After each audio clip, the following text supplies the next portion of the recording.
They need to be risk sensitive. There are threats. There are threats everywhere. Number one fear amongst the super rich is not being super rich anymore. People worry about losing it all. I have had women who have hundreds of millions of dollars who, to this day, worry about ending up on the street as a bag lady. So, where is the cautious billionaire to start? Well, first off, physical protection. There is a whole world of high-end security systems throwing up barricades around the super rich.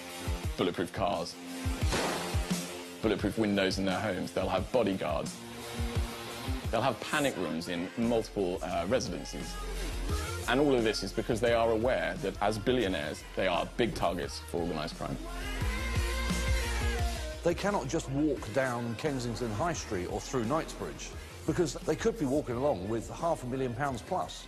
Their wives could be wearing £3, £4, £5 million worth of diamonds.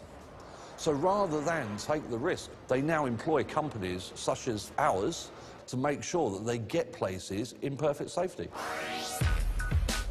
They're so far removed from simple pleasures that they're always thinking of their status, protecting their wealth. So the downside is stress, panic, paranoia. This vehicle will take direct hits from up to a 7.62 sniper round, AK-47, fragmentation grenades, up to around 15 kilos of explosive at 25 metres. The extent to which any member of the super rich is actually in danger doesn't actually matter what the reality is, it's the perception that matters.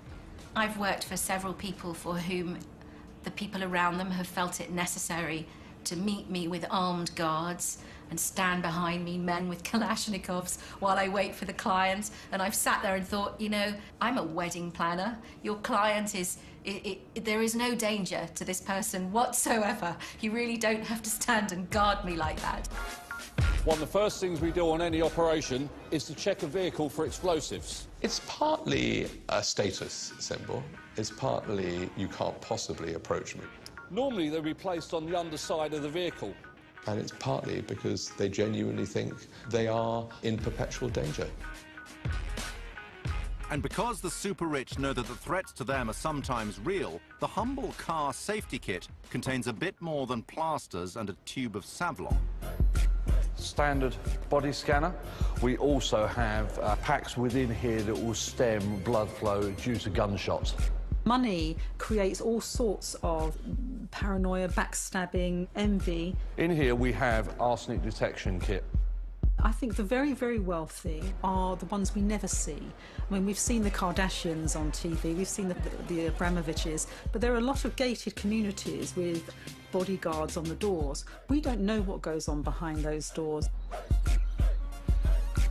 You do become cocooned. The wealthier you become, the bigger the cocoon you live in. And this is just, unfortunately, the trappings of wealth. London is a honeypot to the uber-wealthy. At the last count, there were 105 billionaires in town. Ultra-high net worths have a big issue with trust because everyone is making money out of them, including me, because I run a business giving them security products. The global ghetto of great luxury which the very rich live in, it's a form of security. Living under constant threat and smothered by a blanket of security is the unpleasant daily reality for many billionaires. If you go around some of the really wealthy squares, like Eaton Square, that the residents basically pay full-time security firms to monitor 24 hours. It's no longer enough to be chauffeured around in bulletproof cars. For many billionaires, the only way to keep their fears at a distance is by bolstering the brute force at their side. One of the reasons the security is being beefed up is because the level of intruders is also changing.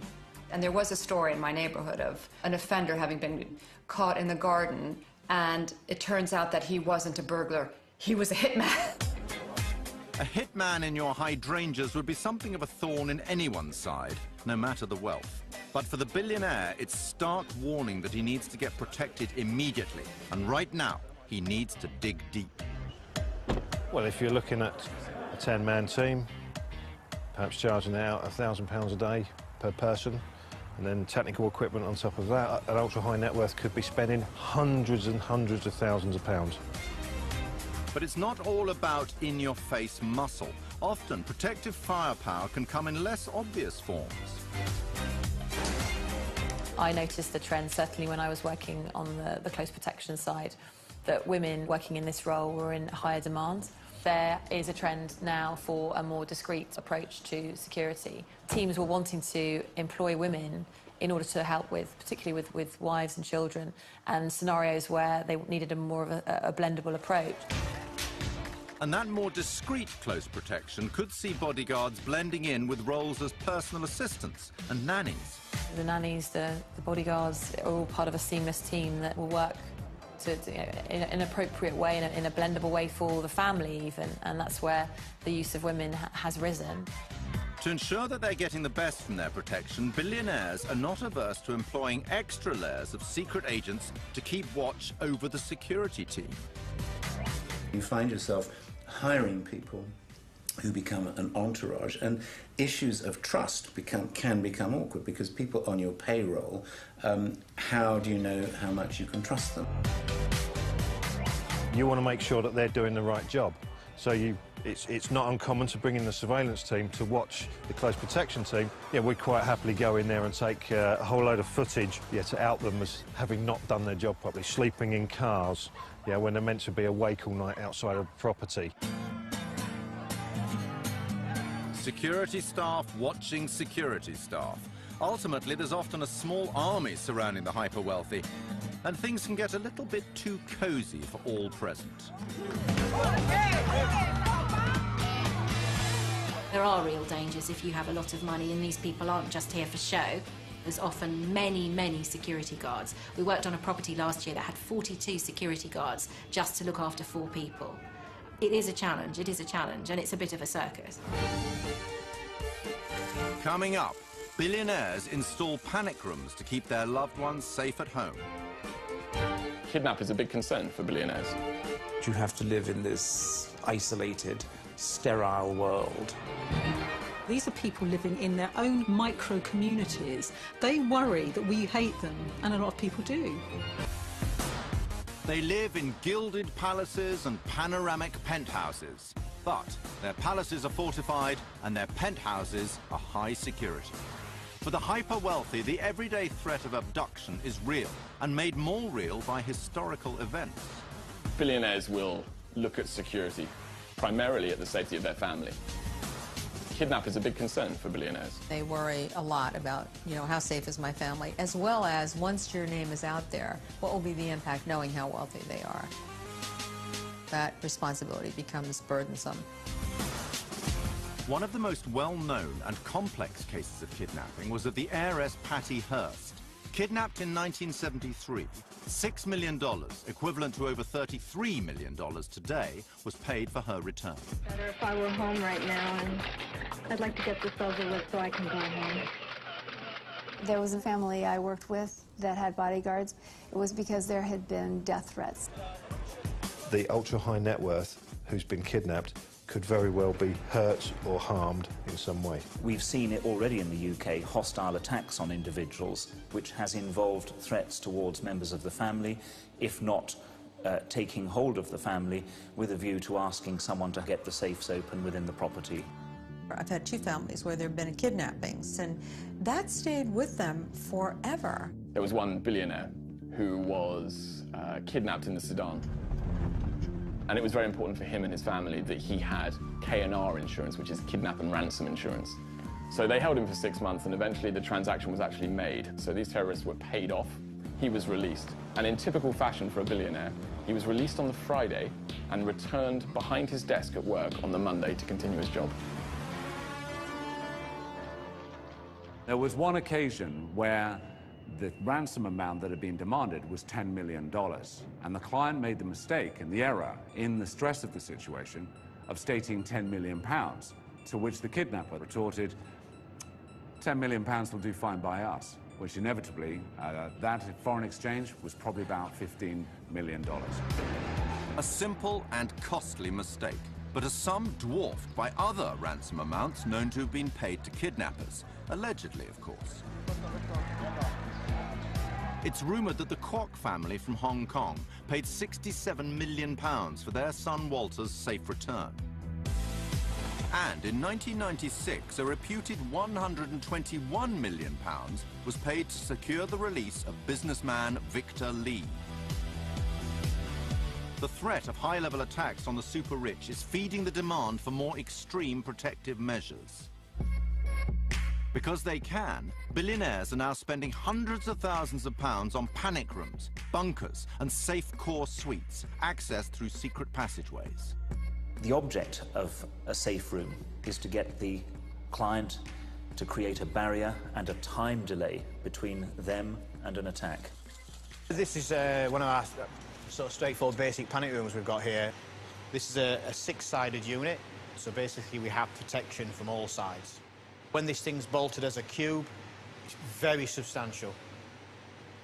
A panic room is sort of the last resort in an envelope of security around somebody's premises. You'll have anything from CCTV to outside perimeter, manned security as well in a lot of cases. These are people living in their own kind of micro-communities. They worry that we hate them, and a lot of people do.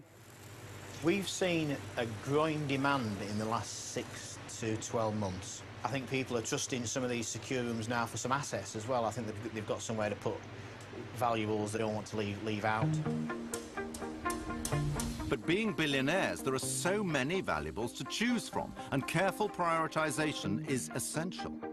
Is it their art collection? Is it their wine collection? Is it the wife? Is it the children? It seems obvious that most people are going to say, well, of course, my family comes first. But I have clients that if they lost a certain art collection, it would be the end of them. With multiple properties around the globe, billionaires regularly cross time zones and borders. So protecting your family and prized possessions becomes a huge challenge if you're constantly on the move. The billionaire class is like a very rare migrating bird. They go from the Miami Art Fair to New York, to the Caribbean in Easter, to the Hamptons in the summer, and they take with them their toys and their yachts. Being on a yacht is the one place that is so safe. It's a very happy time, and it's very private. They have the financial power to acquire any experience, any product, any person. And yet, you know, the deal was you can do all that, but you have to live in this isolated, sterile world. Fear and paranoia constantly battle with any sense of well-being in many billionaires' minds. Even on their floating palaces, some billionaires suffer so much from perpetual distrust that they can never truly kick back and relax. If you go down to Saint-Tropez in August, there's all these big boats and guys with women on their boats. They're 60 years old with a pot belly, and they know full well that the only reason the girls are attracted is because of their money. But if freeloaders on deck pose a potential problem, a far bigger threat to the modern billionaire comes from pirates. Today, the modern pirate is a very different animal to what we perhaps have grown up understanding. So when somebody builds a 100-metre super yacht, it's not always as fast and stealthy as other vessels that could perhaps get close and board them. Although pirate attacks are rare in the Med and Caribbean, they do still happen, even here. In 2008, the £20 million yacht Tiara, moored off Corsica, was stormed by 4 masked men and its passengers robbed of £100,000 worth of valuables. There is an app now that will tell you where anybody's yacht is moored at any time. And so the idea that you are in this kind of, in the Mediterranean all by yourself are over because anybody can find you on their little boats. So it's become a bit of a problem. No man is an island, even one on his super yacht. And once again, a huge investment in personal protection must be catered for. I think a super yacht could easily be attacked It comes down to what the security detail is for the client. Do they have men protecting them and available, and do they have devices that are able to tell them what's in the surrounding waters? The billionaires' understandable obsession with safety has led to some ingenious futuristic gadgets which allow them to stay one step ahead of any threat, whether at sea or back on dry land. Fast vein is a new technology that identifies humans from the veins inside their finger using a scanning device which shines near-infrared light through the top of the finger, and a camera underneath identifies the person in about a second. It has the ability for the client to save them carrying keys altogether. They just use this to open their doors. The technology requires blood in the veins, and in severing a digit, you will not have a scannable vein pattern that will operate. So cutting somebody's finger off will not work. Coming up, when your financial advisor is stealing from you, and the threat of cyber attack. The ultra-high net worth individuals really do need to consider what they say and who they say it to. When you have that level of wealth, there will be individuals within the world that will be after you and try and extort you. The billionaire lifestyle may seem like a stroll down easy street without a care in the world. Wealth does drive people over the edge into paranoia. But the huge amounts they spend on security suggest that the lives of billionaires are more stressful than they appear. They have to keep their money under control, they have to protect it, and they're suspicious of being disliked and used and abused by other people. The super rich believe that they are often under threat, physically, emotionally, and psychologically. Some people with ultra-high net worth can become oversensitive to it. We had clients that particularly would call us when they were out and about to say, somebody's following me. Who's real, who isn't? Who can I trust? And probably very, very few. You think everybody is just out for your money, and to a certain extent that is the case. And I did have a client. He had mainly retreated from the world, lived on a farm, very much by himself, and when he would interact with people, he would always come back to me with some story about how they were taking advantage of him. The ultra high net worth individuals really do need to consider what they say and who they say it to.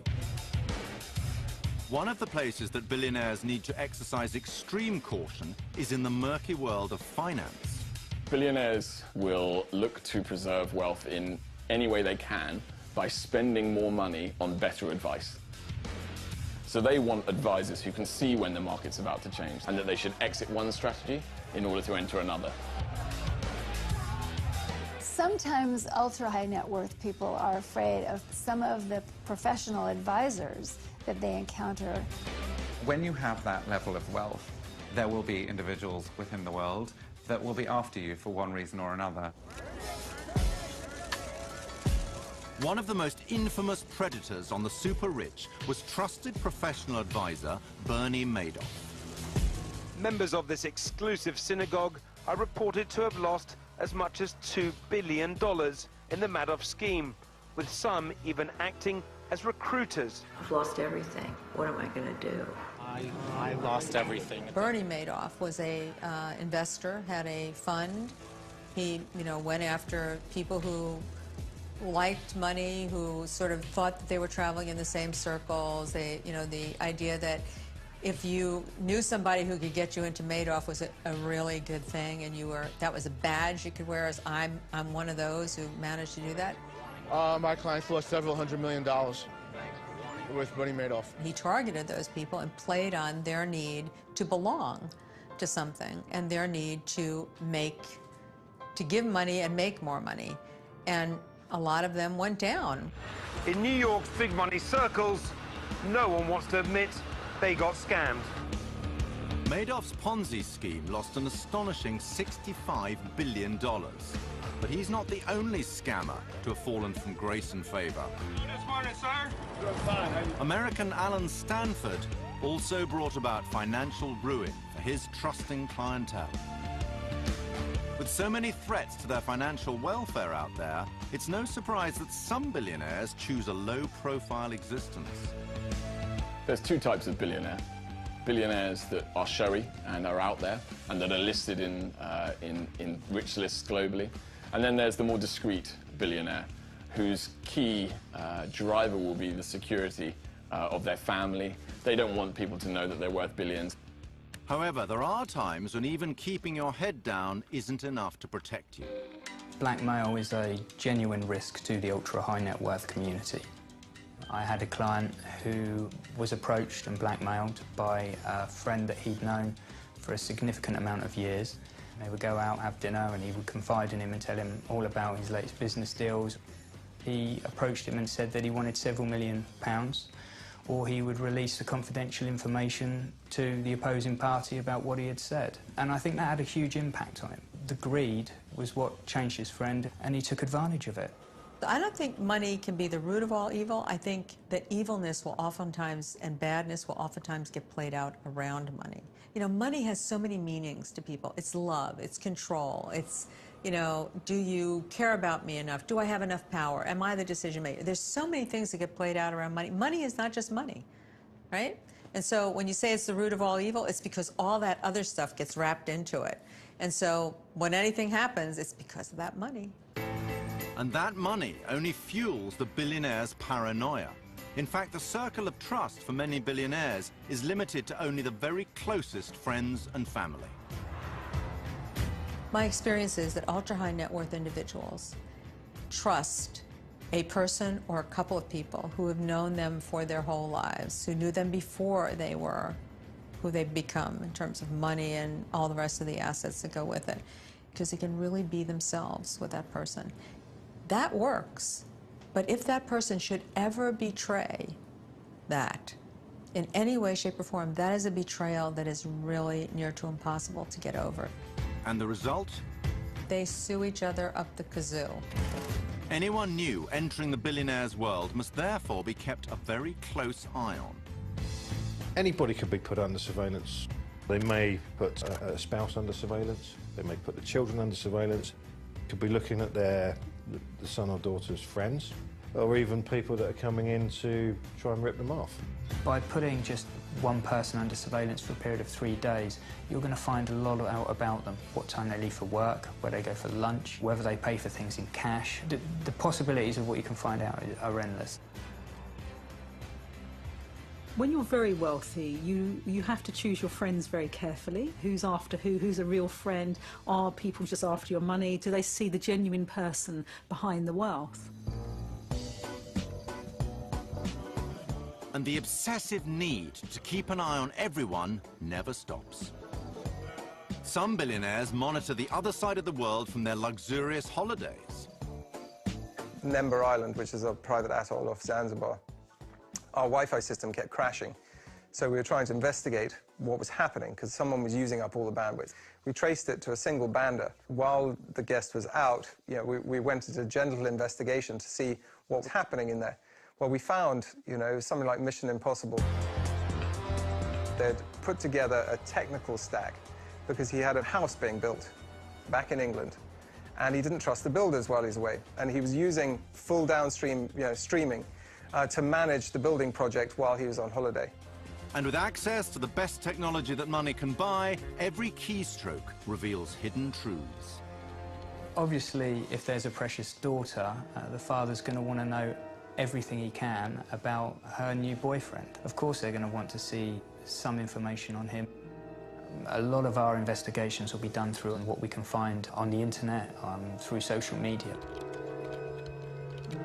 The question becomes, is this a person who's with me because they care about me or because it's my money? But in the internet age, it's not only billionaires who are doing the watching. With their love of technology and nomadic lifestyle, billionaires themselves are prime targets for cybercrime. Hostile surveillance is something that somebody does to you when they want to study you, to try and get to you. So ultra-high net worth clients will get studied. Most individuals and most information is available on the internet without even going near the target.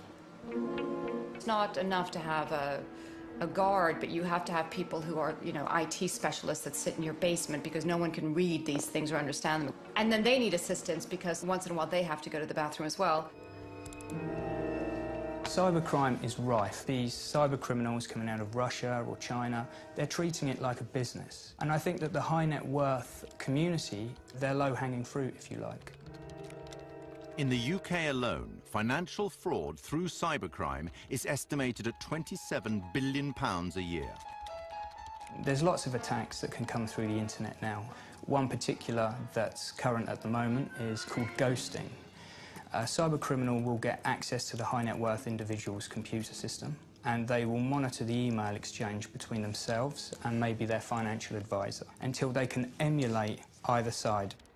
Thousands and thousands are being spent in order to ensure that they are safe when they do their transactions from their phones to their computers, because the damage that can be done is quite extraordinary. Protecting your physical wealth online is one major concern. But in the age of trolls and hacking, the internet threat is also about damage to your reputation. Privacy is the absolute centre of importance to someone that's extremely rich. So you have the billionaires who want privacy. Then underneath that you've got the super rich who actually like showing off, and they upload pictures of the yacht they're staying on Instagram. And then you've got the wannabes who just like goggle at it, like me. With so much information easily available, billionaires need specialized online protection. The latest one now is social media consultants. So you need to be able to make sure that when your child posts a picture on Facebook, that there is someone in-house who can monitor the activity before it goes viral or you end up being on the news. They worry about their affairs becoming public, and so therefore the impact of that on their children, the impact of that on their friendships, their old friendships, and what that all means. They worry about all of those things. So they have the libel lawyers to protect themselves from anybody prying too much into their affairs. And they have the PR people who look after their image relentlessly, because image and reputation management, once you've made huge amounts of money, becomes the most important thing.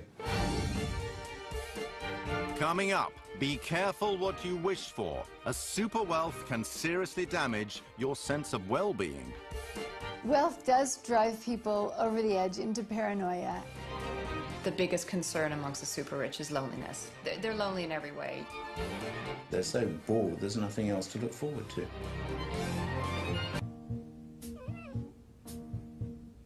It seems billionaires have the same fears as the rest of us, but on a bigger scale. And even once they've spent huge sums to shield themselves, they still can't relax.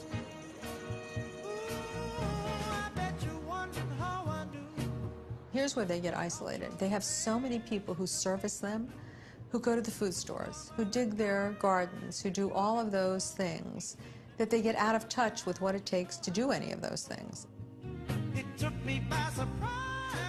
The same qualities that propel billionaires to become masters of the universe also often make them susceptible to feelings of inadequacy. What void are they feeding with this?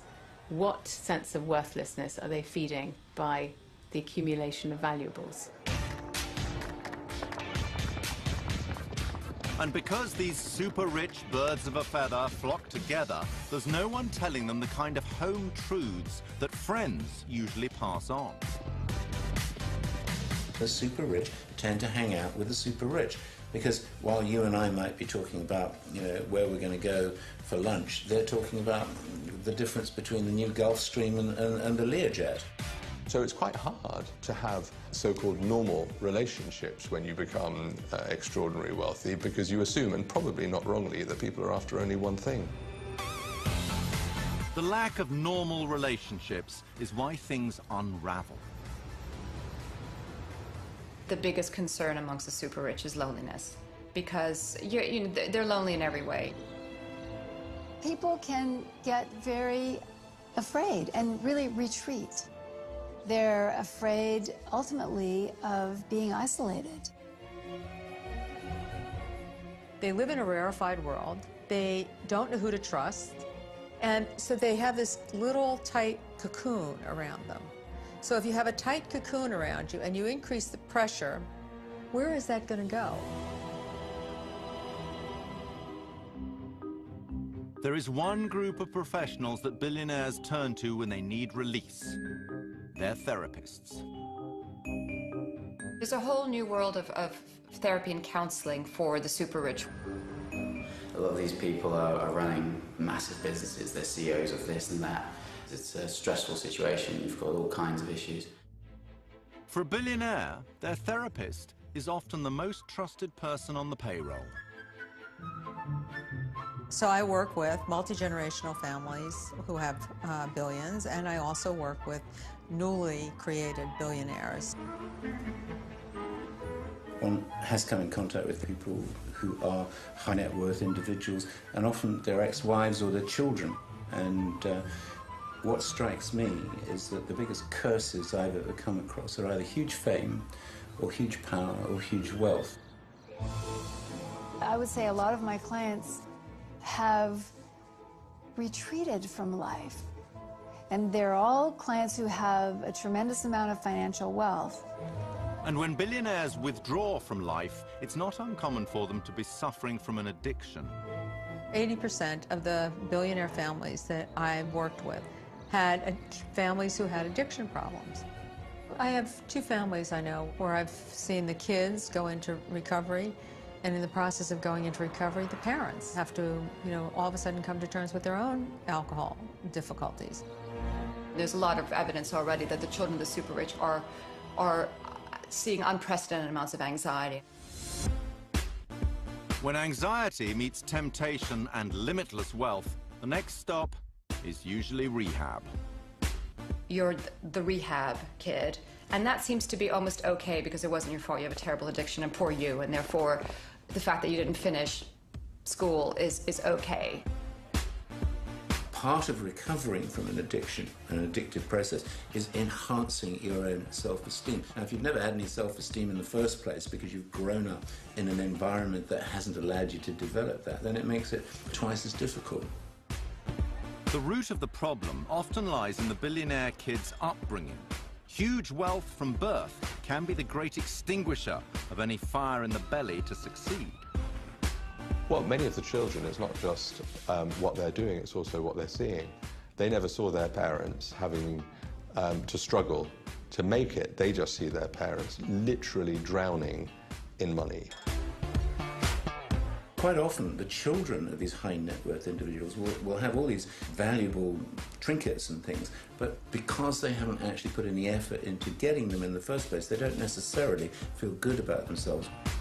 They worry that their kids have become too entitled, whereas they, if it's a first to second generation, they worked really hard. The kids come into it at a point where the money is oftentimes made, and so they're not seeing the work that went into getting it. What you'll get is somebody who sets up a company, they'll hand it over to their children who will run the company very successfully, but then the next generation will mess it up. The parents worry that they're never going to attach doing something for getting something. And if you're the child of a billionaire, you need to succeed spectacularly. Doing okay is simply not good enough. You're not ambitious, you're not good looking, you're not going to be a supermodel, you're not going to blog about fashion, you're not going to create a fashion chain, no matter how much money is given to you. And these are the kids, I think, who will have the hardest time. It's a big burden on kids to tell them that there's going to be a tremendous amount of wealth and you need to learn to manage it. So how does that young person find their own dreams? Some of the super rich are so worried that inheriting great wealth will be a burden that they shut their children out of their wills completely. They worry about, am I going to be leaving them too much money, too little money? How do I make sure they can take care of themselves? How do I make sure that they're not reliant on this money? How do I prepare them for the complexities that they're going to be facing? Super rich individuals like ex-New York City Mayor Michael Bloomberg, Virgin boss Richard Branson, and American business magnate Warren Buffett have all pledged to give away the majority of their wealth rather than leave it to their children. Some rich kids themselves also feel that wealth is too great a burden and choose to walk away from it. I have had more experiences with young women walking away from their money than young men. And they walk away from it because they want to see that they can make it on their own. For most of us, the fear of having too much money is something we'll never have the luxury of worrying about. But for those that do, there's an easy solution. Just give it away. I have clients that have said, if my ultra-high net worth status has pushed me into a position where I'm going to be such a high risk, I might as well give it all away. Billionaires in the US, I believe it was started by Gates, started a foundation which basically suggests that they will give away half of all their wealth. One's defined by not so much money one has, but how much one gives away. I think this is a growing trend. Certainly in the UK, we've seen a lot of rise in philanthropy. You have the 5% Club, for example, in South Africa, which, along the same lines, is that every year the ultra-wealthy will give away 5% of all their earnings. I think what we're seeing is a giving culture that has been driven out of the US, starting to have huge effects or huge waves globally. And those American billionaire givers mean business. Bill and Melinda Gates have given away $28 billion so far, just over a third of their fortune. In a world of good causes, how do you decide what to spend your money on? Well, we really look at what are the top disease killers and what's the biggest burden of disease around the globe. Warren Buffett has given away $25 billion so far. And George Soros has handed over $10 billion of his own to good causes. What I have in mind is several times as large as the International Science Foundation. The average billionaire will leave $100 million US in philanthropic gifting. But even in charitable mode, billionaires need to be cautious. I have seen it in two kinds of instances. One where a younger generation member of a family, a billionaire family, feels like the local philanthropic community targets them because they know that the family has money, and so they keep going after them for places on boards, etc. And that begins to feel like I'm being targeted. So they don't even want to name their philanthropy after themselves because it leaves them too much open to public view. There is one final fear that most billionaires face. Who will remember them, and how will they be remembered? I think the idea that they are men of means but are not men of substance is a recurring terror in the billionaire. It's a very underwhelming epitaph if the only thing you have on your tombstone is your net wealth.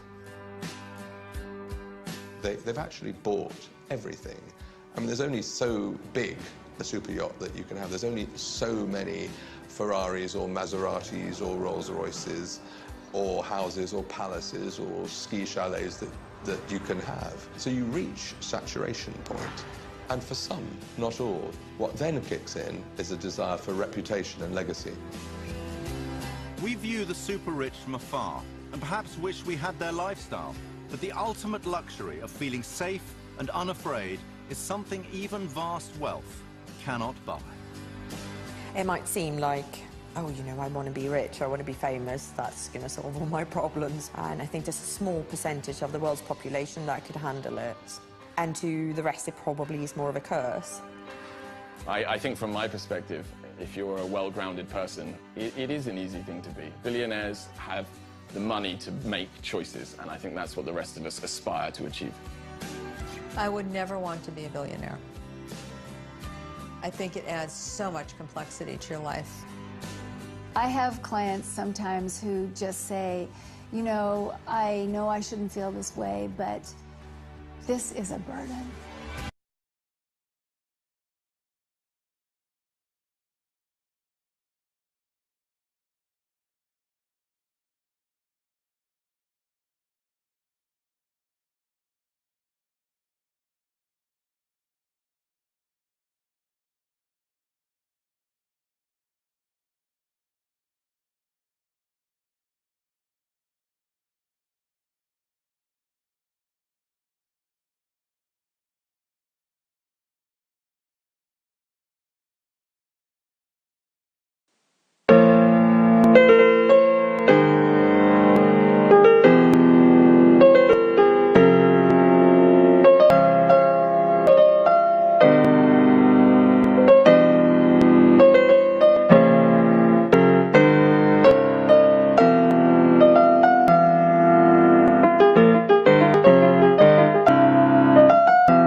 It's no longer enough to be chauffeured around in bulletproof cars.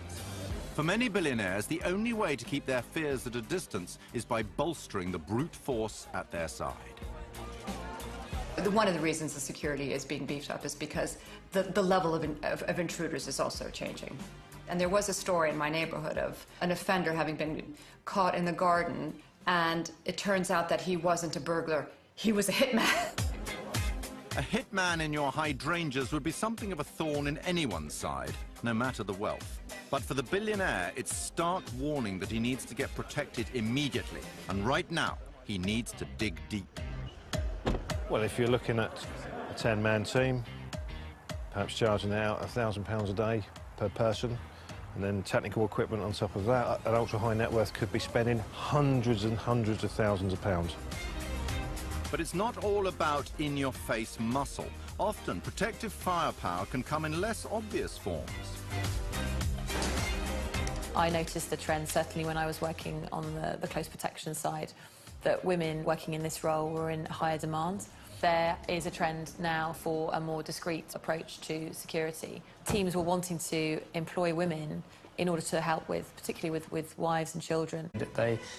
They need to be risk sensitive. There are threats. There are threats everywhere. Number one fear amongst the super rich is not being super rich anymore. People worry about losing it all. I have had women who have hundreds of millions of dollars who, to this day, worry about ending up on the street as a bag lady. So, where is the cautious billionaire to start? Well, first off, physical protection. There is a whole world of high-end security systems throwing up barricades around the super rich. Bulletproof cars, bulletproof windows in their homes. They'll have bodyguards. They'll have panic rooms in multiple residencies. And all of this is because they are aware that as billionaires, they are big targets for organised crime. They cannot just walk down Kensington High Street or through Knightsbridge, because they could be walking along with £500,000 plus. Their wives could be wearing £3, £4, £5 million worth of diamonds. So rather than take the risk, they now employ companies such as ours to make sure that they get places in perfect safety. They're so far removed from simple pleasures that they're always thinking of their status, protecting their wealth. So there's a downside. So have packs within here that will stem blood flow due to gunshots. Money creates all sorts of paranoia, backstabbing, envy. In here we have arsenic detection kit. I think the very, very wealthy are the ones we never see. I mean, we've seen the Kardashians on TV, we've seen the Abramoviches, but there are a lot of gated communities with bodyguards on the doors. We don't know what goes on behind those doors. You do become cocooned. The wealthier you become, the bigger the cocoon you live in. And this is just, unfortunately, the trappings of wealth. London is a honeypot to the uber-wealthy. At the last count, there were 105 billionaires in town. Ultra-high net worths have a big issue with trust because everyone is making money out of them, including me, because I run a business, giving them security products. The global ghetto of great luxury which the very rich live in, it's a form of security.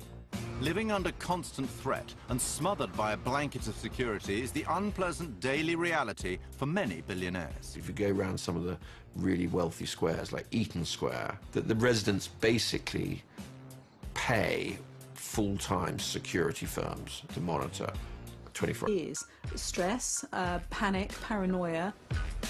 This vehicle will take direct hits from up to a 7.62 sniper round, AK-47, fragmentation grenades, up to around 15 kilos of explosive at 25 metres. The extent to which any member of the super rich is actually in danger doesn't actually matter what the reality is, it's the perception that matters. I've worked for several people for whom the people around them have felt it necessary to meet me with armed guards and stand behind me, men with Kalashnikovs, while I wait for the client. And I've sat there and thought, you know, I'm a wedding planner. Your client is... there is no danger to this person whatsoever. You really don't have to stand and guard me like that. One of the first things we do on any operation is to check a vehicle for explosives. It's partly a status symbol. It's partly you can't possibly approach me. Normally they'll be placed on the underside of the vehicle. And it's partly because they genuinely think they are in perpetual danger. And because the super-rich know that the threats to them are sometimes real, the humble car safety kit contains a bit more than plasters and a tube of Savlon. Standard body scanner. We also... And scenarios where they needed a more of a blendable approach. And that more discreet close protection could see bodyguards blending in with roles as personal assistants and nannies. The nannies, the bodyguards are all part of a seamless team that will work in an appropriate way, in a blendable way for the family even, and that's where the use of women has risen. To ensure that they're getting the best from their protection, billionaires are not averse to employing extra layers of secret agents to keep watch over the security team. You find yourself hiring people who become an entourage, and issues of trust can become awkward because people on your payroll, how do you know how much you can trust them? You want to make sure that they're doing the right job. So it's not uncommon to bring in the surveillance team to watch the close protection team. Yeah, we'd quite happily go in there and take a whole load of footage, to out them as having not done their job properly, sleeping in cars, when they're meant to be awake all night outside of property.